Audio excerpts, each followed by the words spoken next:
আসসালামু আলাইকুম ওয়া রাহমাতুল্লাহি ওয়া বারাকাতুহু। বিসমিল্লাহির রহমানির রহিম।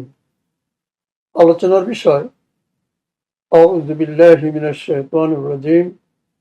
ইলাহুম মা'আল্লাহ, আল্লাহর সাথে অন্য কোনো ইলাহ আছে কি?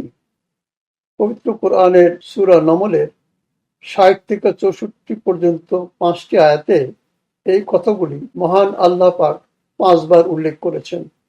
আয়াতগুলোর অর্থ হচ্ছে, বরং তিনি সৃষ্টি করেছেন আকাশমণ্ডলী ও পৃথিবী এবং আকাশ হতে তোমাদের জন্য বর্ষণ করেন বৃষ্টি, অতঃপর আমি ওটা দ্বারা মনোরম উদ্যান সৃষ্টি করি। ওর বৃক্ষাদি উদ্গত করার ক্ষমতা তোমাদের নেই। আল্লাহর সাথে অন্য কোনো ইলাহ আছে কি? তবুও তারা এমন এক সম্প্রদায় যারা সত্য হতে বিচ্যুত। বলতো, কে পৃথিবীকে করেছে বাস উপযোগী এবং ওর মাঝে মাঝে প্রবাহিত করেছেন নদ নদী এবং তাকে স্থির রাখার জন্য স্থাপন করেছেন সুদৃঢ় পর্বত এবং দুই সমুদ্রের মধ্যে সৃষ্টি করেছেন অন্তরায়। আল্লাহর সাথে অন্য কোনো ইলাহ আছে কি? তবুও তাদের অনেকেই জানে না।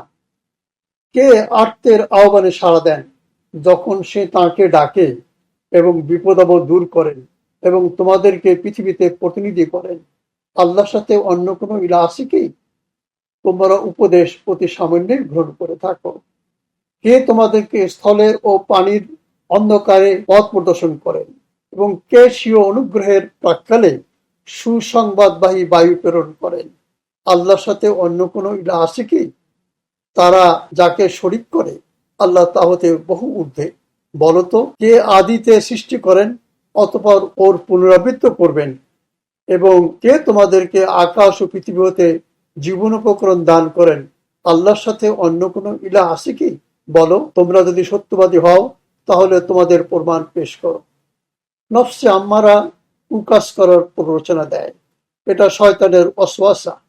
ধর্মীয়, রাজনৈতিক, সামাজিক, অর্থনৈতিক বড় কাউকে আল্লাহর সমকক্ষ দাঁড় করানো শয়তানের কুমন্ত্রণা। আল্লাহ রাসূলের নির্দেশের বিরুদ্ধে কোনো কাজ করা অপরাধ। আল্লাহর ৯৯টি গুণবাচক নামের কোনো একটির ব্যাপারে অন্য কাউকে অংশীদার মনে করে কাজ করাও আল্লাহকে বাদ দিয়ে অন্যকে ইলাহ বানানোর এবং শিরক।